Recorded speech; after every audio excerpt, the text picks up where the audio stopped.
కుటుంబాలు అంటే తల్లి తండ్రి లేనటువంటి విద్యార్థులకు నోటు పుస్తకాల పంపిణీ కార్యక్రమానికి ఈ కార్యక్రమాన్ని మనం ఏర్పాటు చేసుకున్నాం. విద్యార్థులకు తమకు తోచిన సహాయాన్ని అందించడానికి నేను మా పాఠశాలను ఎంచుకొని ఇట్టి కార్యక్రమాన్ని మా పాఠశాలలో నిర్వహించడానికి మీరు ముందుకు వచ్చినందుకు 12 సంవత్సరాలుగా పేద విద్యార్థులకే కాకుండా ఇతర రంగాలలో కూడా అవసరమైన వాళ్ళకి ఆ ట్రస్ట్ ద్వారా పూర్తి పొంది ఎంతోమంది పాఠశాలలో సేవా కార్యక్రమాలు నిర్వహించడానికి రావాలని మనస్ఫూర్తిగా కోరుతూ ఈరోజు హార్ట్ హెల్త్ చారిటబుల్ ట్రస్ట్ ఆధ్వర్యంలో మెదక్ డిస్ట్రిక్ట్ తూప్రాన్ ప్రభుత్వ పాఠశాలలో తల్లిదండ్రులు లేని పిల్లలు మరియు సింగిల్ పేరెంట్ ఉన్న పిల్లలకి ఈరోజు ఒక్కొక్కరికి 6 నోట్బుక్స్ ఇవ్వడానికి మా ట్రస్ట్ నుంచి అందించడానికి ఈరోజు యువజన స్వామి సహకారంతో పేద పిల్లలు ఉన్నారు. సో వాళ్ళు కూడా మీ సహాయం అందించాలని సార్ చెప్పగానే సింగిల్ పేరెంట్ వాళ్ళు ఎంచుకొని ఈరోజు రావడం జరిగింది. సో పిల్లల తరఫున సార్కి ప్రత్యేక ధన్యవాదాలు. ఎందుకంటే సారు నాకు ఇంటిమేషన్ లేకుంటే ఈ బుక్స్ మీ వరకు రావు. చదువు అనేది పేదవాడికి చాలా విలువైన అస్త్రం లాంటిది. సో మనము చదువుతోనే మన జీవితాన్ని సక్సెస్ చేయడానికి ఒక మంచి ఆయుధం లాంటిది చదువు అన్నమాట. ప్రతి పేదవాడికి చదివే ఒక ఆయుధం.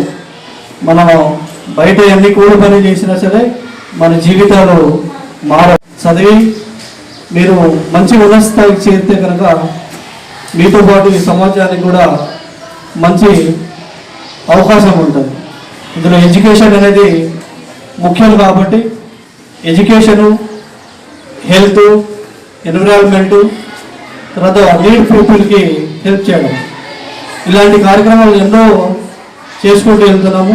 మంచిగా చదవండి. అవకాశం ఉంటే భవిష్యత్తులో కూడా మీకు హెల్ప్ చేయడానికి నేను రెడీగా ఉంటాను. ఇప్పటి నుంచే బాగా చదవాలని, ఓకేనా? బాగా చదవండి. మేము తోచిన సహాయం మేము చేస్తూనే ఉంటాం. రైట్ నా all the best. Okay, thank you. డబ్బున్నంత మాత్రాన సేవ చేయాలని ఏం రూల్ లేదు. డబ్బున్నా కానీ కొంత అమౌంట్ను ఇట్లాంటి సేవా కార్యక్రమాలకు కేటాయిస్తూ అందులో భాగంగా విద్యను సేవ చేయడానికి ఎంచుకున్నటువంటి మన రవి నాయక్ గారి గొప్పతనాన్ని అభినందించాల్సిందే. ఓకే, థ్యాంక్ యూ అండి.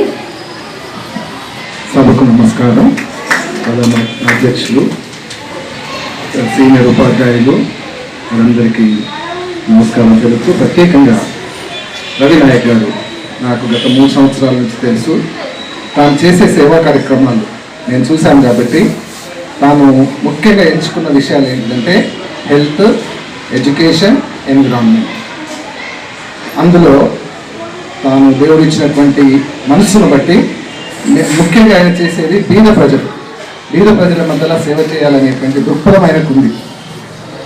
అలాంటి మనసు ఆయనకు దేవుడు ఇచ్చిన దానికి ప్రత్యేకంగా దేవుడిని నేను గణపరుస్తూ మా తమ్ముడు కూడా రవి నాయక్ గారికి కూడా హృదయపూర్వక ధన్యవాదాలు తెలుపుతున్నాను. ప్రత్యేకంగా నేను చెప్పేది ఒకటే, ఐ ఆల్సో బిలీవ్, నేను ఒకటి నమ్ముతాను, విద్య ప్రగతికి మూలం. నెల్సన్ మండేలా గారు కూడా అన్నారు, the great weapon which will change the society or individual is only education. So education మనం ఎంతగా చదువుకుంటే అంధకారంలో నుంచి మనం వెలుగులోకి వస్తాం.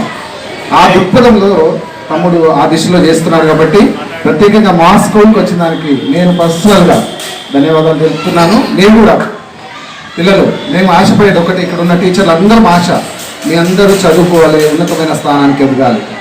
మీరు చదవడానికి నేను కూడా ఏదైనా ఇవ్వడానికి రెడీగా ఉన్నాను, ఏది ఇవ్వడానికైనా సిద్ధంగా ఉన్నాను. మీ సంతోషమే నా సంతోషం. మీరు ఎదిగి నాకన్నా ఉన్నతమైన స్థానంలో ఉండాలని కోరుకుంటూ ప్రత్యేకంగా అందరికి ధన్యవాదాలు తెలుపుకుంటూ రవి నాయక్ గారికి ధన్యవాదాలు తెలుపుకుంటూ ముగిస్తాను.